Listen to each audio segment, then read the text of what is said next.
I'm keeping motherfucking hands up. I'm not reaching for no gun, bro. Step out. Can I move my...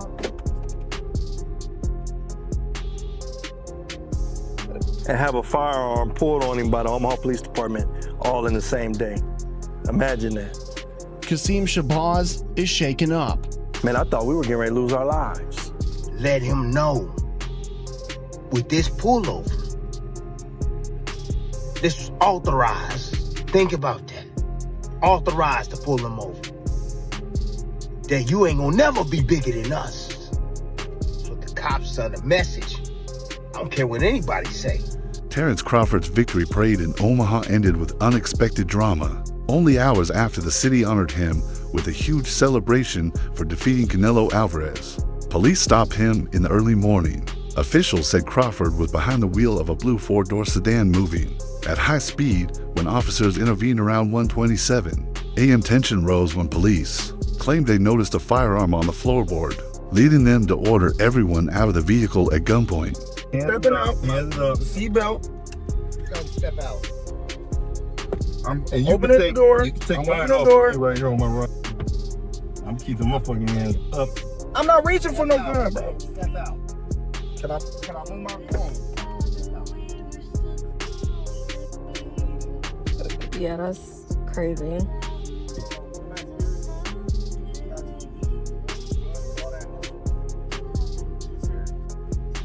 Tim Bradley weighed in on Crawford's traffic stop, offering insight that many called sharp and revealing. He argued the incident was less about an ordinary offense and more about sending the champion a pointed reminder. In his view, Crawford's fame had grown to such levels that certain authorities wanted to show that even the most accomplished figures remain subject to control. Bradley compared it to the way good days often end with some disruption, as if joy cannot pass without an interruption. His take resonated with fans who saw the irony in a celebration being clouded by flashing lights and tense encounters with police. I mean, Terence Crawford, he on the highest cloud, bro. In his city, let him know. Let him know. With this pullover, this was authorized. Think about that. Authorized to pull him over. That you ain't gonna never be bigger than us. So the cops send a message. I don't care what anybody say. The cops send a message. This our city. You might got the key, but I got the handcuffs. That's what that was. Yeah. And before y'all start talking about my ceiling real quick, my roof, hey, it been raining and stuff. Hey, it's raining now. The clouds is out right now. You can see them in the background. I'm gonna go watch this damn car in a little bit once this rain stops. But anyways, back to the video. Oh, man, look. You ain't got no city until you got the police. That's a fact. Yeah. Shoot, you ain't got no city unless you got the police. Don't ever forget that. You gotta have the law enforcement on your side, man. They gotta be looking out for you. For the good, not for the bad, for the good. Yeah. Terence Crawford, it don't matter what you do for your city, man. Bruh, I'm letting you know right now, man. With this incident right here, they waiting on you to do something bad. This dude right here, he was trying to jack you. He was trying to catch you slipping. That's all it was. Seeing you on TV, displayed all on TV, parade shut down and stuff. He gotta be, securing certain points and stuff like that. He mad. He mad to see you. Crawford's head of security gave a chilling description of that night's events. From his perspective, the officers appeared nervous and escalated the encounter in a way that sparked real fear. What should have been a night of victory turned into a moment where lives suddenly felt endangered. He recalled how quickly the mood shifted from calm to threatening, leaving behind what he described as one of the most disturbing memories of his career. To him, the stop went far beyond routine enforcement, turning into an ordeal that no one present could easily forget. Chief, who was in the passenger seat, the same man who rode on the float with Bud during Saturday's parade. Be a man who can get to receive his second key to the city and have a firearm pulled on him by the Omaha Police Department all in the same day. Imagine that. Qasim Shabazz is shaken up. Man, I thought we were getting ready to lose our lives. Being the head of Terence Crawford's security, Shabazz has seen a lot, but nothing like this. Oh man, it was terrible. It was terrible. Early Sunday morning, Crawford and his team were leaving an after party following his parade. According to police, they pulled their vehicle over near 12th and Cass Streets for reckless driving. That's where things took a dark turn. And as soon as he said he had a firearm, the police officer that was on his side became unhinged. Police immediately drew their weapons, pointing a gun at Shabazz and the pound-for-pound champ. I literally had my hands on top of the ceiling and inside of the vehicle. According to police, an officer had identified a firearm on the floor of the vehicle. Reports indicated that officers initially stopped Crawford's car on suspicion of reckless driving. During the encounter, they said they saw the firearms on the floorboard, which heightened the situation and caused police to remove the passengers at gunpoint. Later checks confirmed the weapons were legal and registered to their owners. With no other offenses found, police issued Crawford a reckless driving citation and let him go. Although officially resolved, many saw the matter as symbolic, with critics suggesting that on the very day Crawford was celebrated, city officials wanted to display control. For some, the stop was less about safety and more about reinforcing authority in Omaha. With the parade, KETV Newswatch 7's Pete Cudahy spoke with Mayor John Ewing, who requested that the Omaha Police Department conduct an internal investigation. And Pete, what did the mayor have to say? Yeah, Julie, Mayor Ewing says that after such a great day yesterday, he was heartbroken hearing about the news of the traffic stop. That's why he reached out to Police Chief Todd Schmaderer and Terence Crawford himself to find out what exactly happened at that traffic stop. Omaha police released a statement saying that a car driven by Terence Crawford was stopped for driving recklessly around 1:30 in the morning on Cass Street. An officer confirmed that while Crawford was reaching to grab his information, the cop spotted a gun by Crawford's feet. Andre Ward, a respected boxing figure, added his perspective by highlighting how Crawford's achievements have often been diminished. He recalled how, before the Canelo bout, critics claimed Crawford won fights by decisions rather than through dominance. Ward believed this narrative was designed to undermine his success and lessen his skills. To Ward, the Omaha stop was part of a larger pattern of forcing the champion to prove his standing again.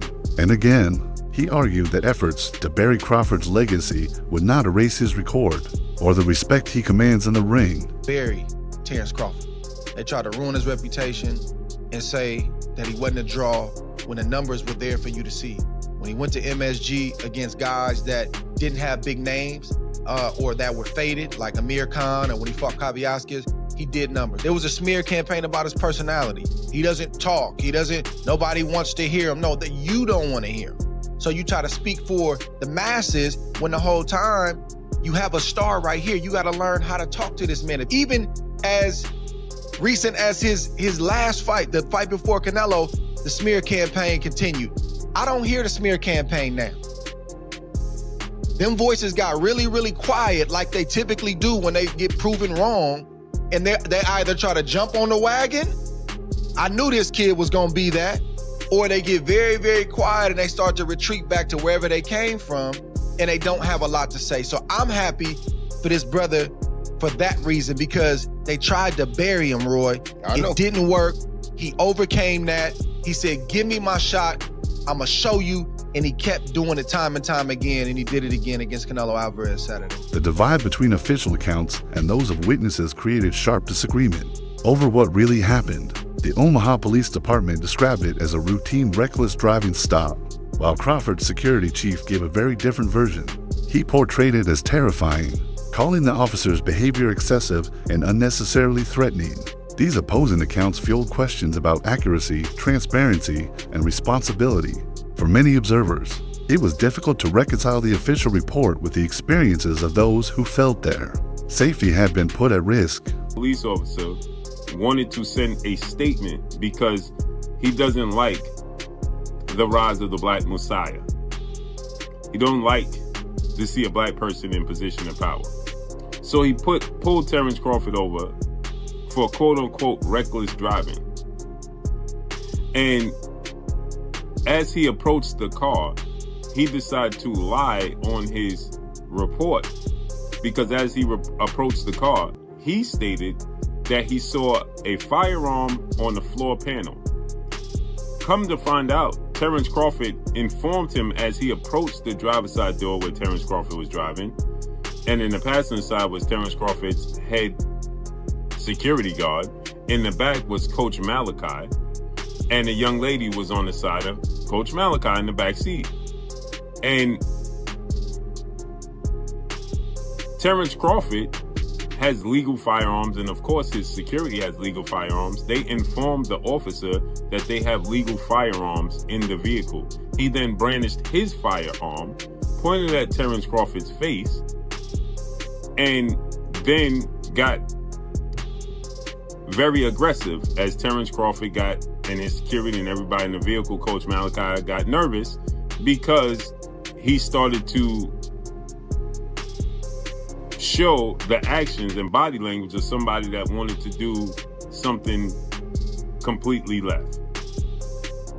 And now in the police report that has been obtained by the community and released and leaked, he never puts about the reckless driving.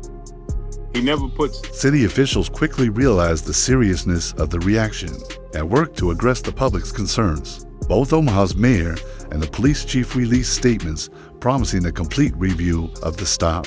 They assured citizens that internal affairs would investigate the matter to ensure openness and accountability. While these promises were made to restore confidence, skepticism remained among those who felt the official response understated the severity of what happened. For them, true reassurance would come only if words were matched by real action. I knew that Crawford was going to win. You see, when I watched Crawford train back in Omaha, Nebraska, and when I was in Colorado Springs, he came into my camp. He helped me out a little bit, but at the same time, I seen him sparring some heavyweight guys. I seen him wrestling some heavy, big guys, and I thought, wow. So I asked him, I go, look, do you have like a wrestling background? He goes, yeah, we're like state champion. So that showed to me that this guy is a solid, strong person. Like, no one can push him around. No one can dictate. No one's going to put pressure on him where he's going to feel hurt, because he knows how to control the ring. When it comes to box IQ, like, his IQ in boxing is probably the best. I mean, he knows what punch to throw. He knows how to maneuver these heavier, big hitters and also take away their power and put his own shots in. So yeah, he's up there, one of the best ever, really. You know, as an ex-fighter champion, I'm just curious. We heard yesterday, Dana White says he's not going to acknowledge the WBC, IBF, WBO. He's going to have his own belt and the ring belt. And they want to potentially make changes to the Ali Act as well. This is a big thing here in America. How do you feel about, is it time to make these changes and evolve, or are you more old school and think they shouldn't happen? Ariel, I think it's the time boxing needed to change a little bit, right? Analysts also drew broader lessons, seeing the stop as an example of tension between rising individuals and long-standing institutions. They argued that authority figures sometimes feel threatened when others gain influence, especially when that influence brings admiration from the public. In their view, Crawford's Omaha stop was less about traffic and more about the clash between personal achievement and established power. This reflected a lasting truth. Those who rise to prominence must often face resistance from those already in control. The police report, but now we got information from Terence Crawford, his own team, and they're saying something completely different. If you listen, his head of security, Shabazz, said he was shaken up. He was like, I thought we were gonna get popped by the cops that night. And crazy enough, he teaches classes on how to de-escalate and deal with police officers. So, you know, at least that's what they're saying his credentials are. So he knows how to de-escalate situations and still had a problem with Omaha PD. And the other thing that is different, he's saying that they didn't even know that he had a gun on him, or there was no gun on the floorboard, which changes things. So I can't wait till we get down to the nitty-gritty and the body cams and this and that, because now this shakes things up. This is no longer the story we were being fed from TMZ. This is something different. The TMZ article said the cops pulled him over for reckless driving, fair if he was doing it, and seen a gun. And in my video, I said, if those things are true, then yeah, the cop can take you out the car for everybody's safety, including their own. Public voices also raised concerns about bias, suggesting that the stop may have been driven not only by law enforcement procedure, but also by underlying social factors. While many spoke carefully, they pointed out that Crawford's treatment reflected a wider pattern in which individuals are judged by identity as much as by actions. Supporters viewed the incident as unfair and unnecessary, sparking strong emotions. Regardless of position, it was clear that the encounter ignited a broader discussion about fairness, justice, and equality in how authority interacts with communities. Police department put out this statement. The mayor put out a statement as well, really no meat to it except like he's gonna do an internal investigation. Everything else felt a little political. Okay, Omaha Mayor John Ewing and Police Chief Todd Schmaderer, are aware of a video circulating on social media regarding the traffic stop involving Terence Crawford early Sunday morning. Chief has authorized an internal affairs investigation. Shortly before 1:30 a.m., officers working in the downtown area observed a vehicle driving recklessly near North 12th and Capitol Avenue. A traffic stop was conducted at Cass Street. So he's pulled over because they said he's driving recklessly. All right. While speaking with the driver, an officer observed a firearm on the driver's side floorboard. I'm gonna read that sentence to you again. While speaking with the driver, an officer observed a firearm on the driver's side floorboard. That is important.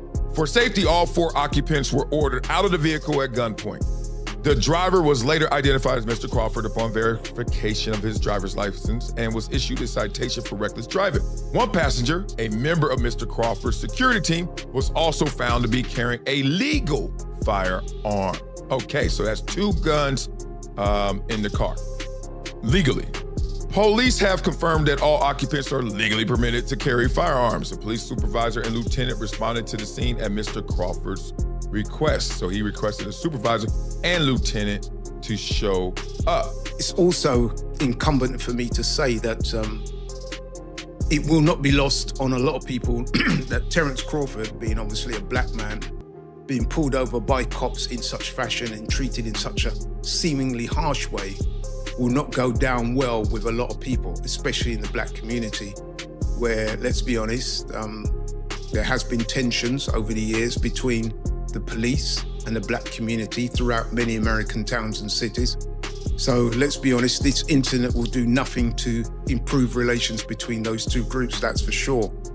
Because make no mistake, this is an incident that could have gone very left, very, very left. And someone could have got hurt, maybe even fatally hurt. And I'm not exaggerating when I say that, because we've seen in the past where incidents of this nature have ended up very badly. So yeah, there's a lot of people who are very upset by this incident. As I said, I've not heard anything from Terence Crawford or anyone related to Terence Crawford, anyone to do with his inner circle.